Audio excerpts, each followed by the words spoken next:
z tej strony Kinga. Tym razem chciałabym Wam zaprezentować nowy sprzęt, na którym pracuję już od paru miesięcy. Jest to 11-calowy iPad Pro.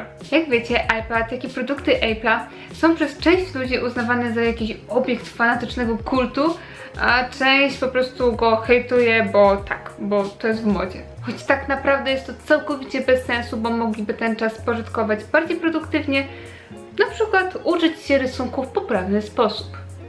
Oczywiście jest to świetny moment, żeby przypomnieć Wam o tym, że jeśli ten film Wam się podoba, to dajcie lajka, a jeżeli chcecie śledzić ten kanał, to oczywiście zasubskrybujcie z dzwoneczkiem.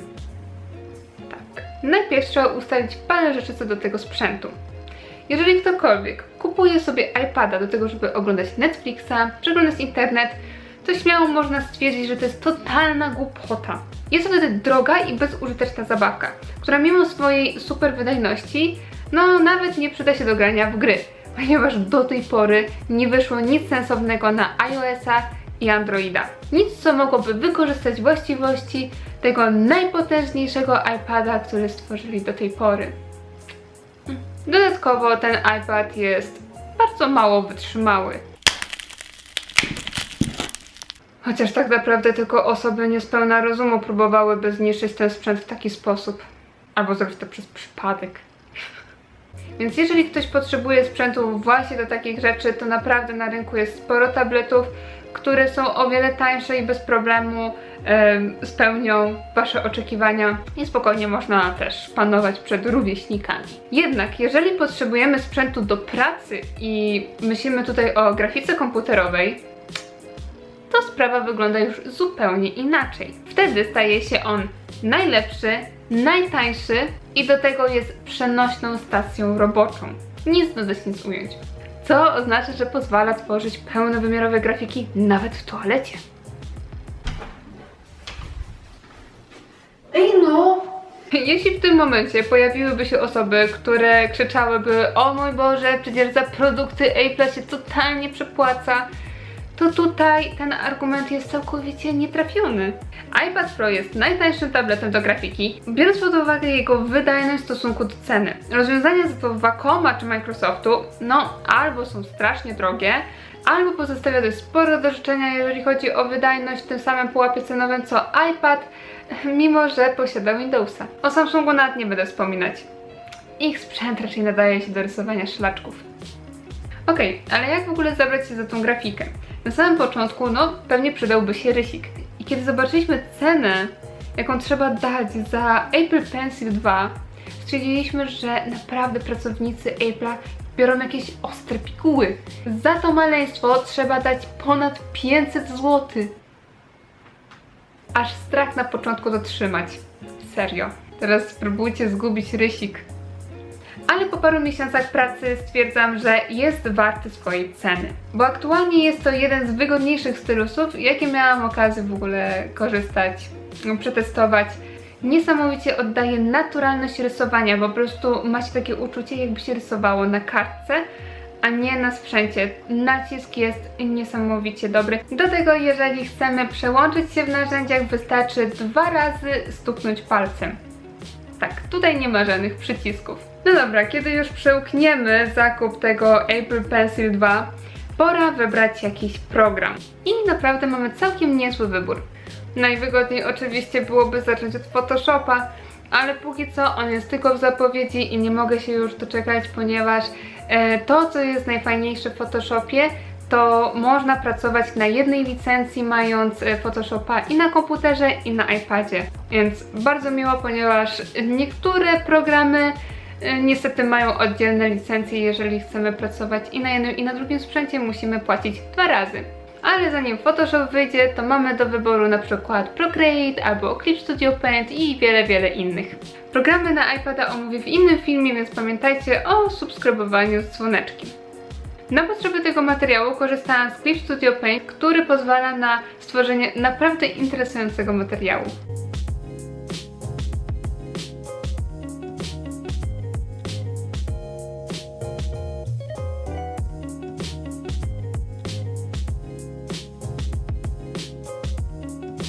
W ten sposób powstała nasza słodka pokojówka. Pracowało mi się niesamowicie przyjemnie. Oczywiście trochę trwało przyzwyczajenie się do nowego programu, ale jestem naprawdę mile zaskoczona poziomem tych aplikacji, które są dostępne. Oczywiście hejterzy pewnie powiedzą, że taki iPad nie zastąpi pełnoprawnego peceta, ale nie do końca się z tym zgodzę. Na iPadzie możecie rysować, w tym samym momencie nagrywać, a następnie od razu montować film w świetnym programie, jakim jest LumaFusion. I Luma chyba najbardziej zaskoczyła mnie do tej pory, ponieważ jest to świetny, intuicyjny program do montowania filmów. Jest genialny. Idealnie wykorzystuje całą moc iPada. Ja osobiście jeszcze bardzo lubię korzystać z notatek.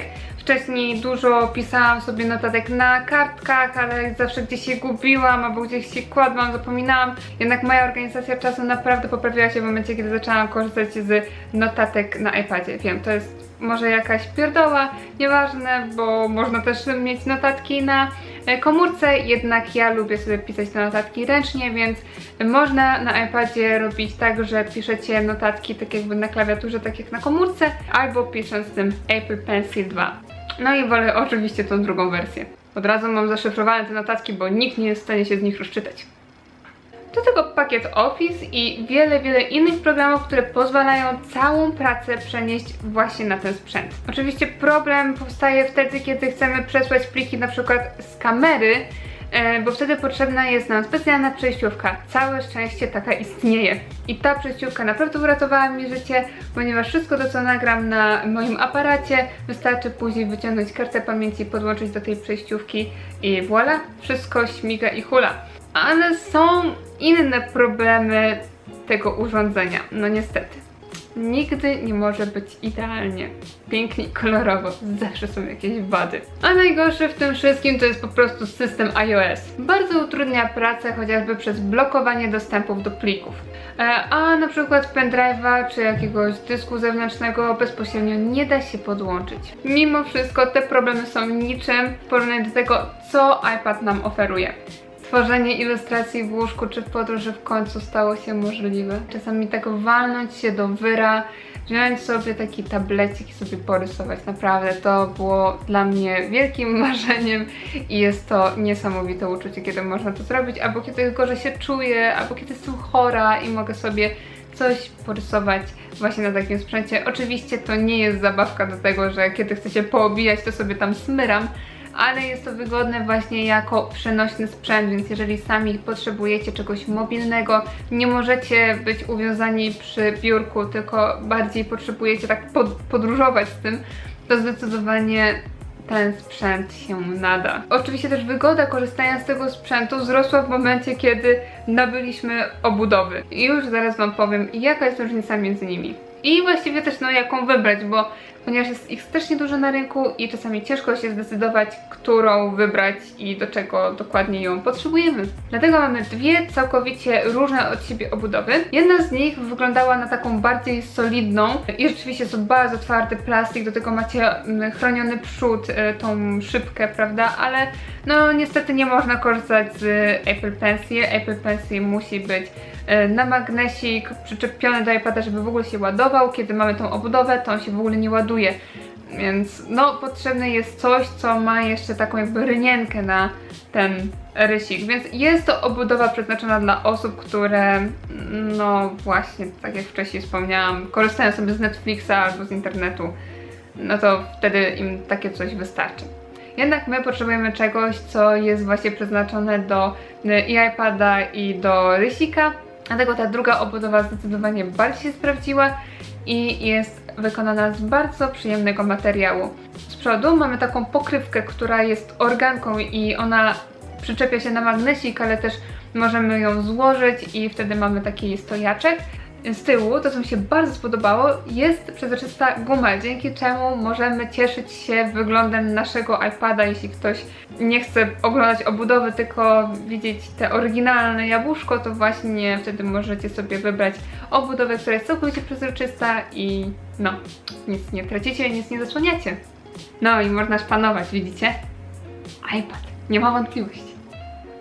Znaczy, dobra, mi na tym akurat tak strasznie nie zależało, ale skoro już wybrałam srebrną wersję iPada, to może fajnie, żeby było widać, że jest tą srebrną wersją. No nie wiem, pierdoła. Ale nie tylko całego iPada dobrze jest zabezpieczyć. Może słyszeliście o tym, że w produktach Apple często padają porty USB.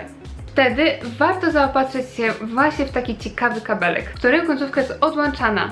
Dzięki temu mamy pewność, że nasz port USB pożyje troszkę dłużej. Reasumując, naprawdę polecam iPada Pro, jeżeli oczywiście poważnie myślicie o pracy, o tym, żeby tworzyć grafiki na tym sprzęcie.